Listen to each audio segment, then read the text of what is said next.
It's really kind of crazy when you think about how one single word can pop up in like the most random parts of our lives. Yeah. Like take cadence, for example. Mm-hmm.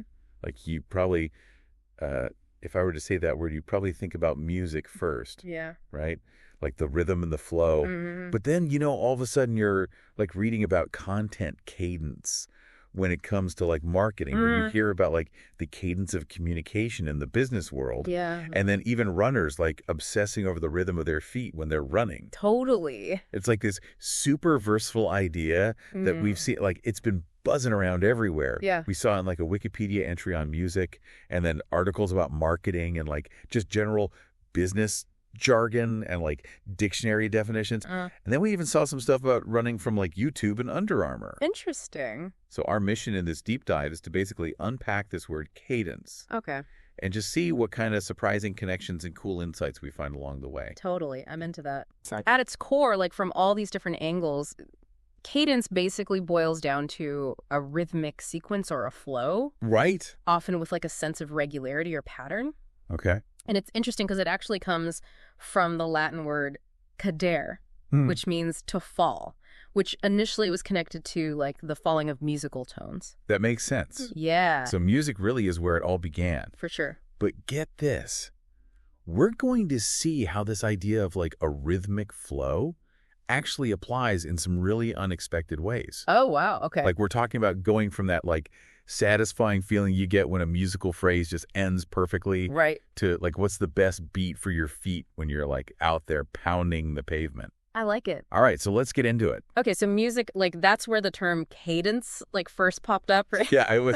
So in music, a cadence is basically like how a musical phrase comes to an end, Okay. and it provides like a sense of resolution. Sometimes it's a total complete resolution. Sometimes it's like more of a pause. Right. But it's usually created by progression of like two or more chords, or even just a really like distinctive rhythmic pattern. Yeah. And it's so interesting because these endings can actually like feel weak or strong. Yeah. I mean, think about it like this. The power of a cadence in music really comes from how it like messes with our expectations as listeners.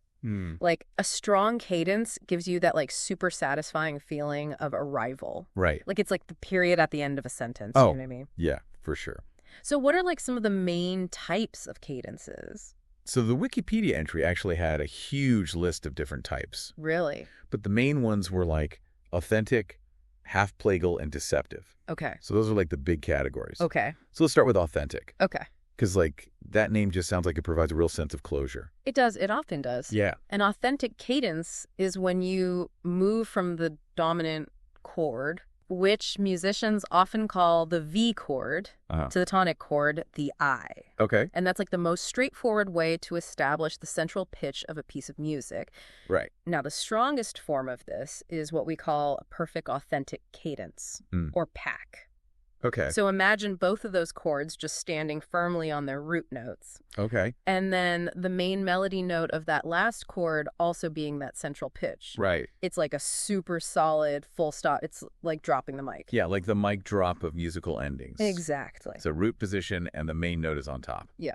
Got it. Now, there's also something called an imperfect authentic cadence, Okay. or IAC. Gotcha. And the IAC, it's still that move from V to I, but it doesn't have all of those like perfect conditions that the Paxi has. Okay. So maybe the main melody doesn't land on the central pitch, or maybe one of the chords isn't standing on its root. Okay. There's even a version where the V chord is swapped out for another chord that has a similar function. So it still has that V2, I feel, Yeah. but maybe it's a little less certain. Okay, that makes sense. Yeah. Now, what about half cadences? Half cadences. Yeah, because like that sounds like it leaves you hanging. It Like does. the musical cliffhanger. Exactly. A half cadence is any cadence that ends on the dominant chord, the V chord.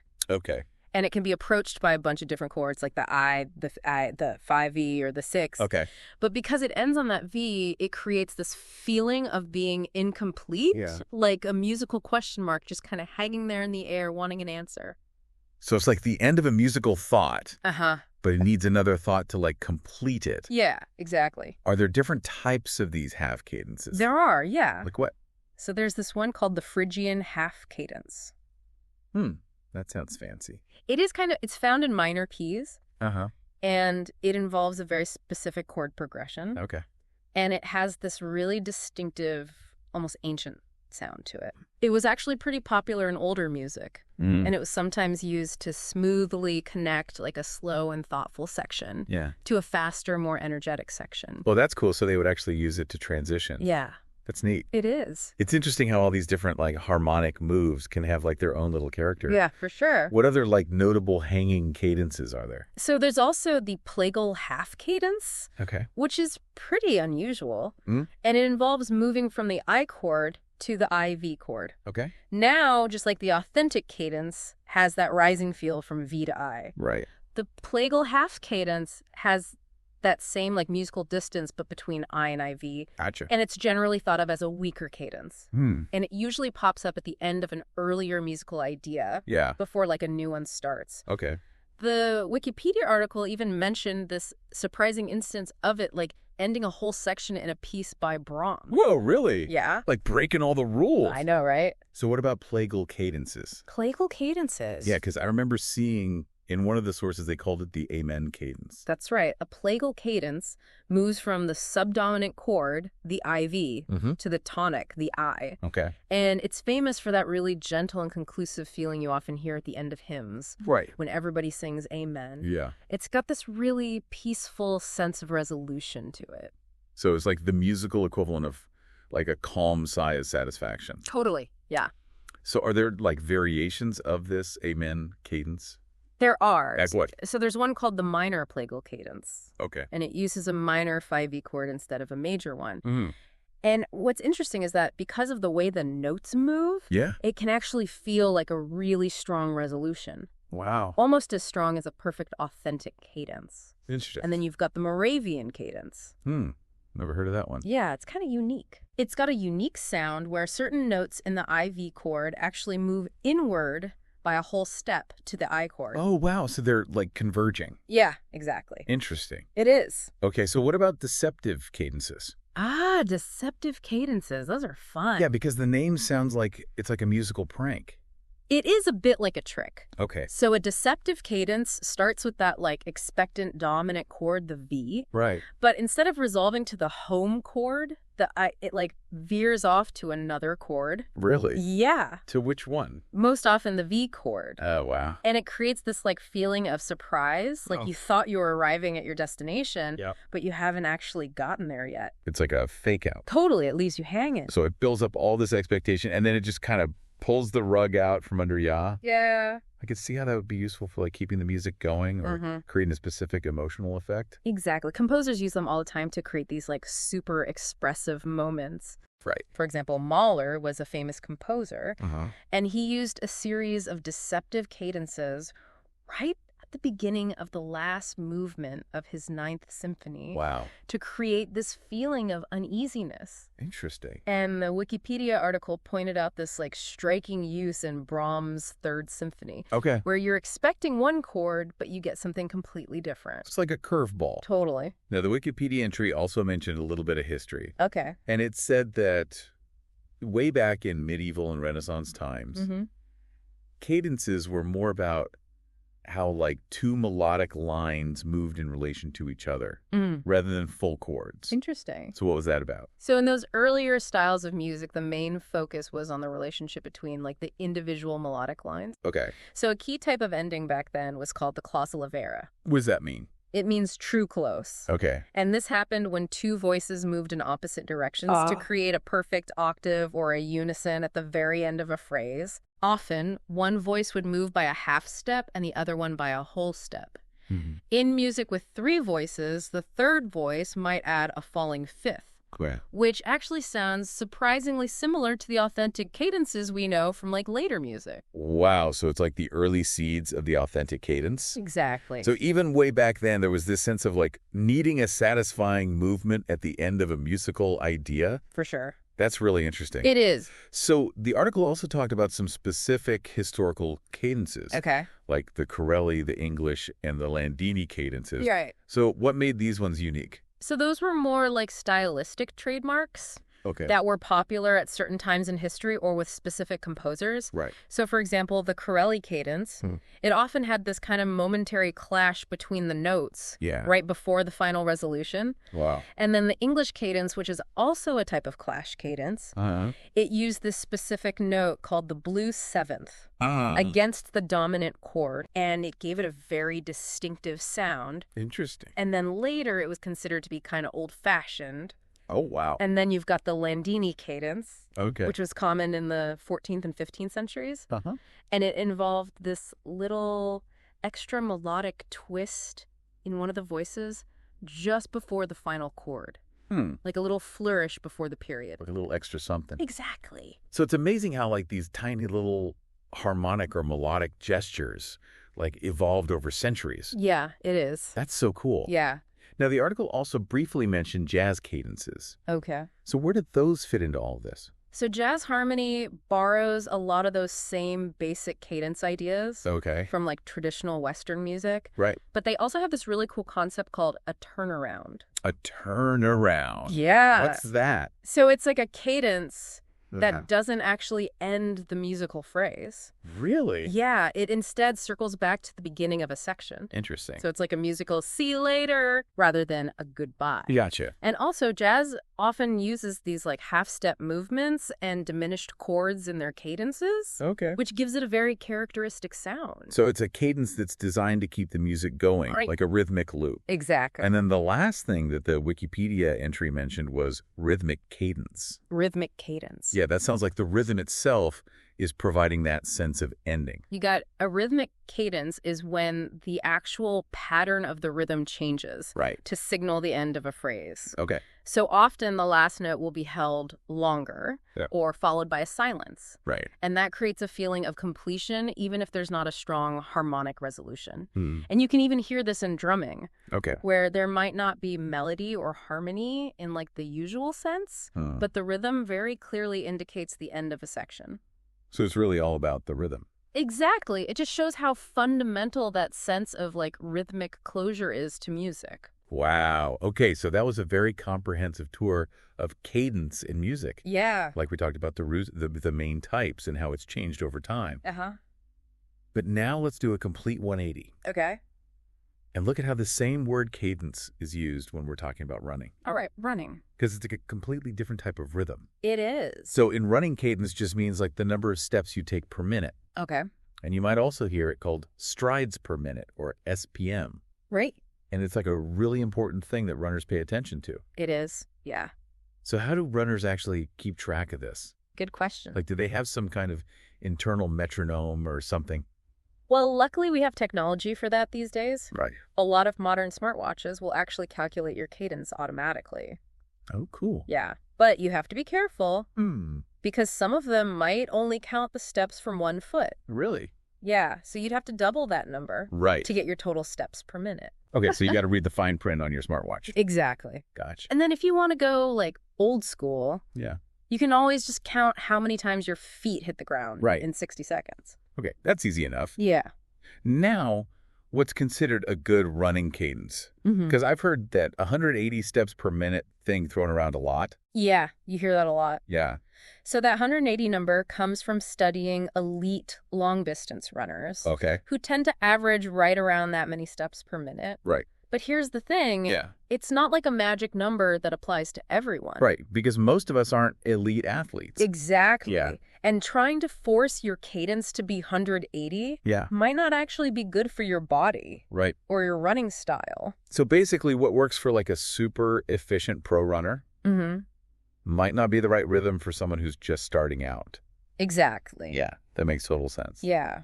So why does cadence even matter when you're running? So a lower cadence can often be a sign of overstriding. Overstriding? Yeah. What's that? It's where your foot lands too far out in front of your body. Oh, okay. And this can lead to a harder heel strike. And you spend more time in contact with the ground. Yeah. And ultimately that increases your risk of injuries because there's more impact on your joints. Ouch. Yeah. So on the other hand, then a higher cadence with like quicker, shorter steps can make your running more efficient. Exactly. And it can reduce that impact. Right. So think of it as being lighter on your feet. So basically shorter, faster steps are better.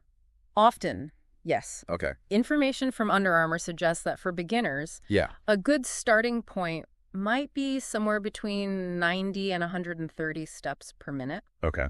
And they emphasize that your cadence will probably get better naturally as you get more experience. Right. And you focus on good running form. Right. Things like your posture, Yeah. making sure you land softly, and taking those shorter strides. So it's all connected. It is, and as the Under Armour article pointed out, your stride length is super important. Stride length, so like how long your steps are? Exactly.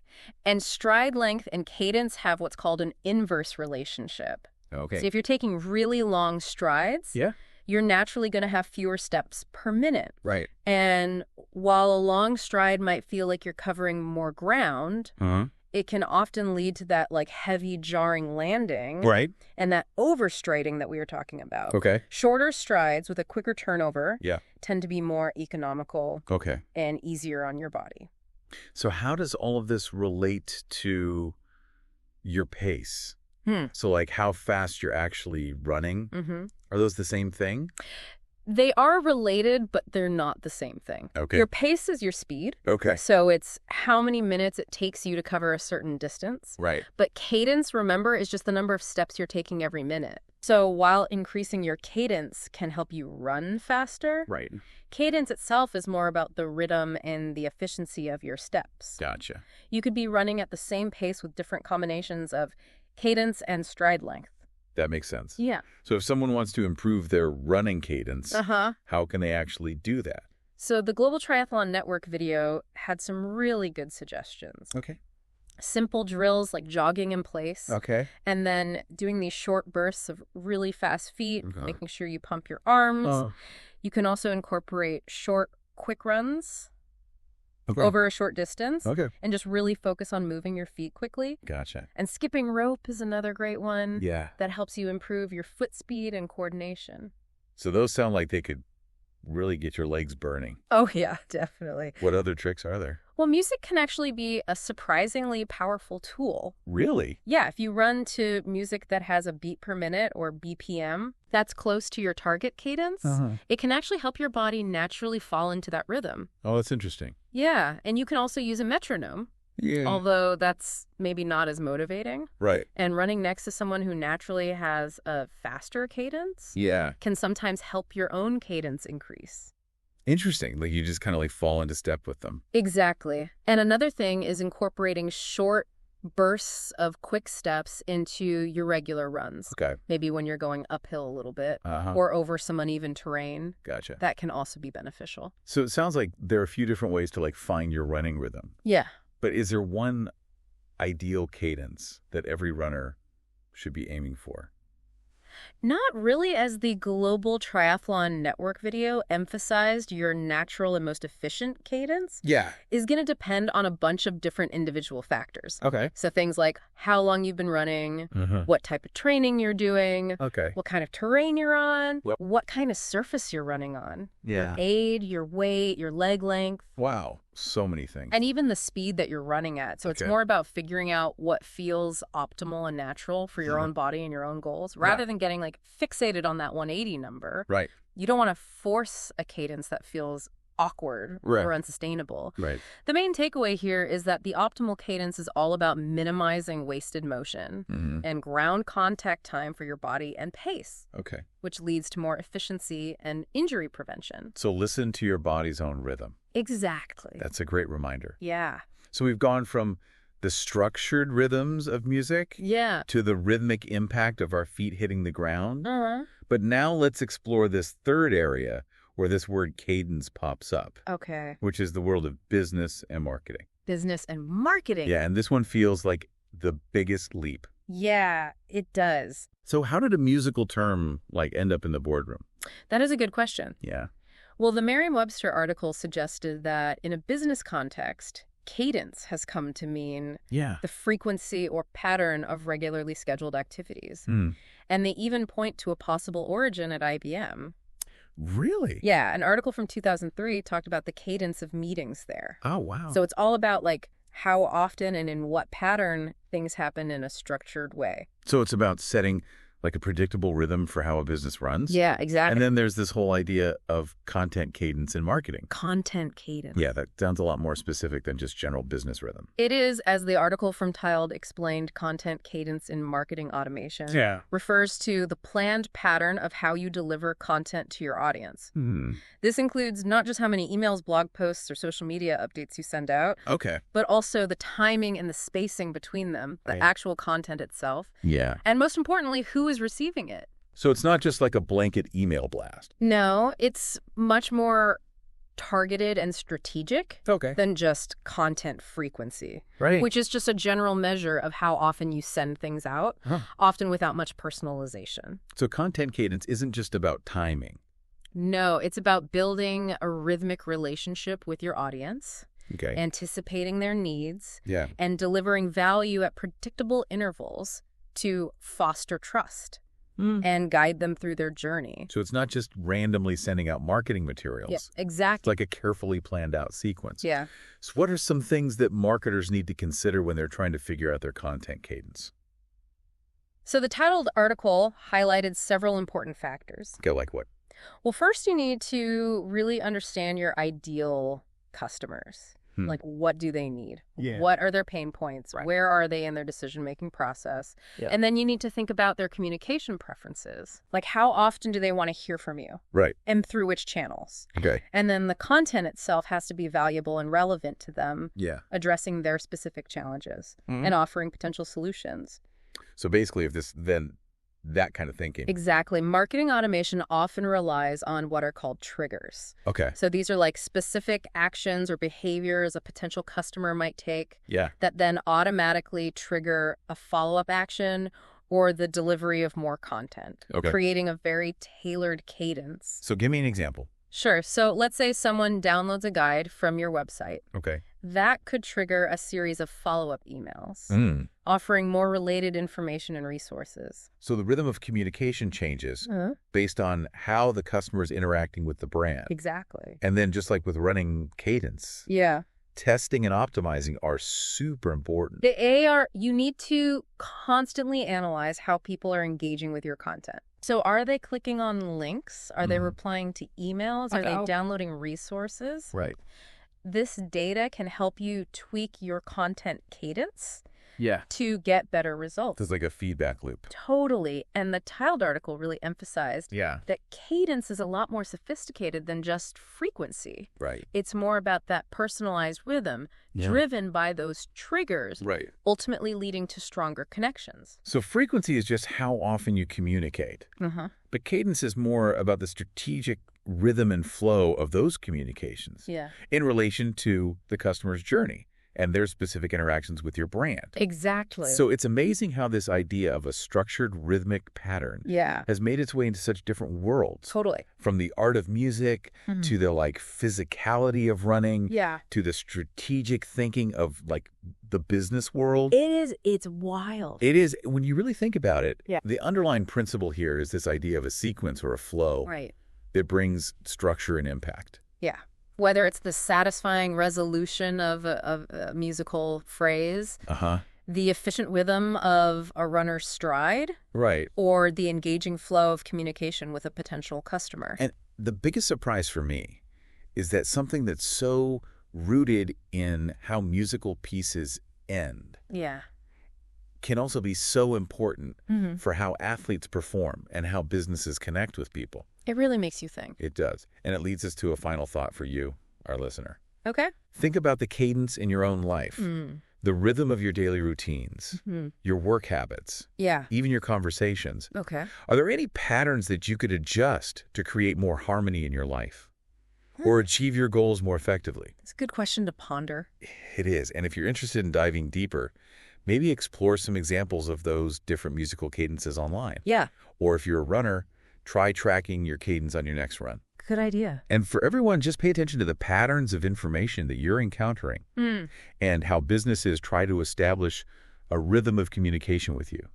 You could even search for examples of those musical cadences or download a running cadence app